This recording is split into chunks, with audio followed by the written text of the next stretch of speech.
올해는 한중 수교 30주년이기도 하고요. 양국의 대표적인 해양 도시인 부산과 닝보가 해양 교류를 하게 된 지 10주년이 되는 해이기도 합니다.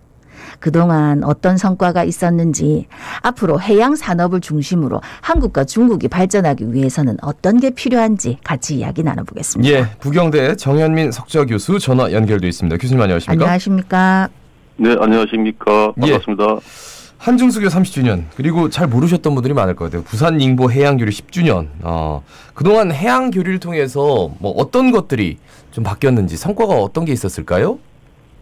네, 지금까지 그 부산과 닝보 양도시가 해양경주 활동, 해양경제 교류 활동을 활발하게 해가왔는데, 네네. 2012년 7월달에 부산시청에 닝보시장이 방문을 해서 예. 해양경제 협력을 하기로 공식적으로 협력을 체결을 했습니다. 예.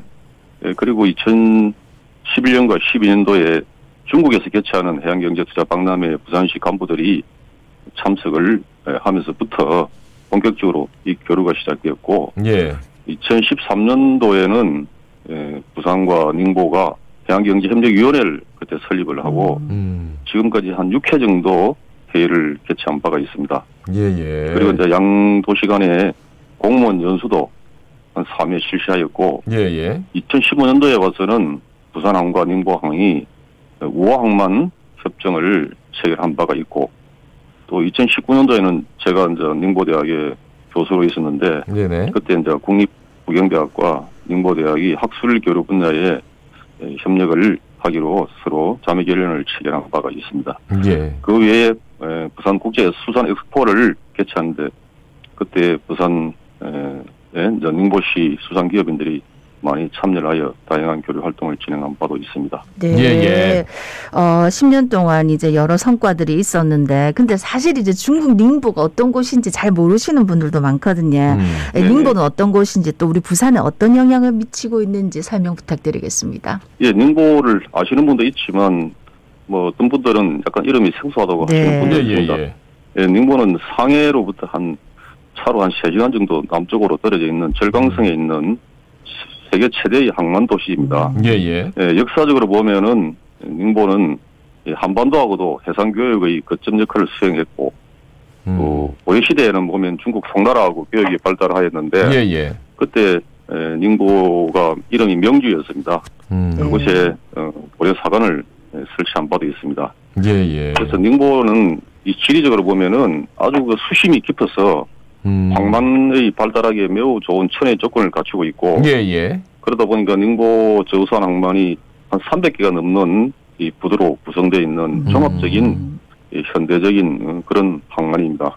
예, 저도 뉴스 할 때 좀 얘기한 게, 그러니까 환적 화물, 뭐 물동량 뭐 이런 거 얘기할 때 닝보항이 늘 들어가거든요. 중국이 이기는, 그러니까 부산이 좀 더 많으냐, 뭐 닝보가 많으냐.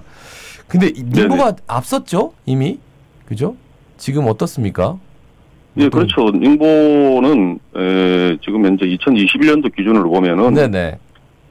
컨테이너 그 항만 처리량을 보면은 약 3,100만 TU를 처리해서 세계 3위의 항만입니다. 네. 그러니까요. 그때 부산이 이제 2021년도 기준으로 보면은 2,200만 TU를 처리해서 그러니까, 세계 7위니까 닝보가 부산보다 약 한 1,000만 TU를 더 많이 처리하는 정도로 굉장히 그 항만이 급속하게 성장을 하고 있는 그런 도시입니다. 그렇다면 그 사실만으로도 이제 해양 교류를 해야 되는 여러 가지 이유가 있을 것 같은데, 그 양국의 좀 공통된 이슈일까요? 그러니까 뭐 컨테이너 선정량이 많으냐 적으냐 이건 약간 경쟁 측면인 것 같은데, 뭐 공통 이슈라면 어떤 게 있을까요?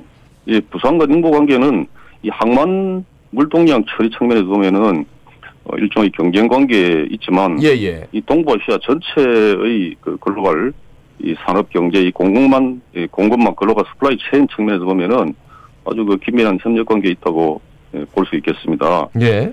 지금 최근에 이제 우리 부산이 이제 한중 화물 비중이 상당히 크지 않습니까? 그렇죠. 근데 이 중국 정부도 이 외국적 선박을 자국 연근의 수송을 금지하는 이 카보타지라는 게 있는데 이것을 해제하려고 하는 이런 움직임이 있습니다.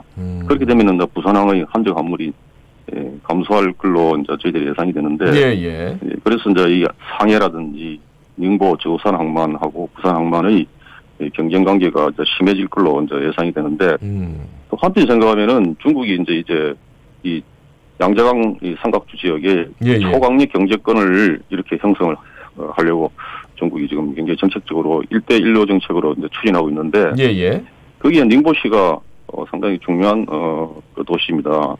그래서 이제 우리가寧보하고는 단순하게 항만을 넘어서 산업 경제 전반에 걸친 교류를 이제 활성화할 필요가 이제 있다고 생각이 됩니다. 그래서 이 두 도시 간에 있어서의 그런 산업 경제적인 어떤 측면에서 이 연결을 긴밀하게 가져가기 위해서는 부산과寧보가 이제 항만을 넘어 경제 무역의 전반적인 이 교류를 할 수 있는 그런 어떤 실질적인 협력 기구를 설립할 때가 되지 않았나 저는 그렇게 생각하고 있습니다. 네.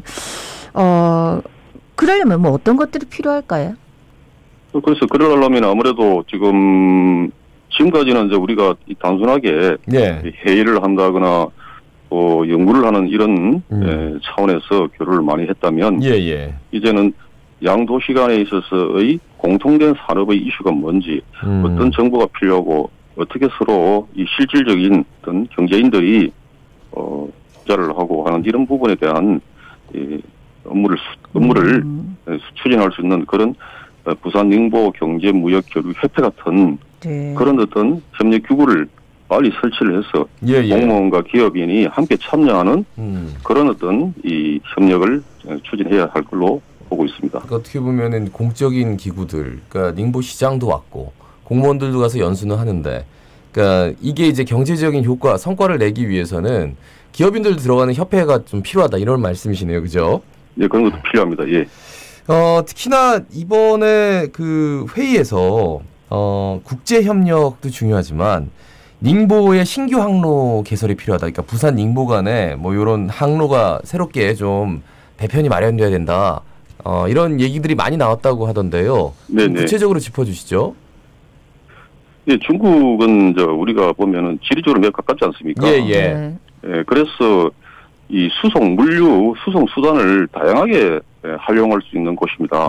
그러니까 항공뿐만 아니고 컨테이너 선박 그리고 카페리나든지 로로선 같은 굉장히 신속한 물류 수송 수단이 가능한 곳이거든요. 그리고 이제 이 전자상거래가 발달하니까 저희들이 이제 온오프 플랫폼을 이용해서 중국과의 그 실질적인 경제 교류를 많이 할 수가 있습니다. 지금 이제 전자상거래가 보면은 연평균 25%로 지금 급속하게 성장하고 있고 대부분 이게 이제 항공물류로 이루어져 있거든요. 그런데 코로나19로 인해 가지고 이 한국과 중국 간에는 이 전자상거래 특성 환물에 특화된 서비스 제공이 굉장히 필요를 하게 됐고 이게 많이 이제 증가하게 됐는데 이때 카페리선이 새로운 대안으로 떠오르고 있죠.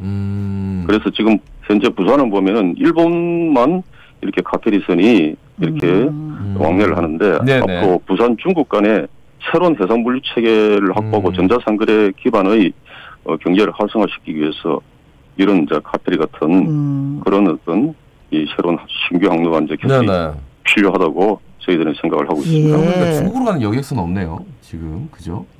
그런 생각이 드네. 그러니까 그 신규 항로 개설이 필요한 이유에 대해서는 잘 설명을 해주셨는데 그러면은 그 개설을 위한 대책은 있는지도 가능성은 있는 건지도 궁금합니다.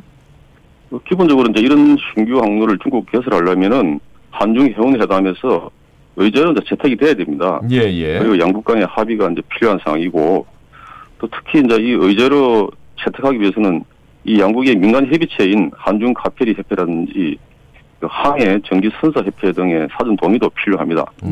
그리고 양국 간의 입장 차이라든지 이해 당사자 간의 복잡한 역학 관계로 상당히 많은 어려움이 있습니다만 먼저 이 부산시와寧보시가 필요성에 대한 서로 MOU 같은 협약을 체결하고 또 양도시에 소재하고 있는 선사라든지 관련 업체로 구성되어 있는 이 민간 업체를 협의체를 구성해서 지원을 한다면은 그런 가능성이 충분히 있다고 저희들은 판단하고 있습니다. 중앙 정부만 바라볼 게 아니라 민간 차원에서 그리고 지자체 차원에서도 좀 더 교류를 할 수 있는 협의체가 필요하다 이런 말씀이시네요. 마지막으로 한 말씀 남겨주시죠. 중국과의 경제 교류는 과거에 한국이 중국의 그 값싼 노동력을 이용하는 그 직접 투자 방식의 시대는 이미 끝이 났고 이제는 새로운 경제 교류 패턴이 이제 등장하고 있습니다. 예. 코로나로 인해서 이 전자상거래가 활성화되면서 이러한 새로운 경제 교류 패턴의 형성이 훨씬 더 가속화되고 있습니다. 특히 양자강 이남 지역, 중국에서 보면 절강성이라든지 복건성이라든지 광동성 같은 이곳에는 중국의 소상공 제품들이 많이 생산이 되는데 이런 제품들이 한국으로 이 수입을 하는 데는 전자상거래 거래량이 급속하게 증가하고 있습니다. 그래서 이 대한민국의 최대 항만인 부산항이 전자상거래 특별 거래 구역 같은 거 설치하고 이곳에서 물류센터라든지 창업센터 등을 설치를 한다면은 지역 경제에도 도움이 되고 또 일자리 창출에도 크게 기여할 걸로 기대가 되기 때문에 시민 여러분들께서도 이 부분에 대한 많은 관심과 응원을 부탁을 드리는 바입니다. 예, 말씀 잘 들었습니다. 고맙습니다. 고맙습니다. 네, 감사합니다. 부경대 정현민 석좌 교수였습니다.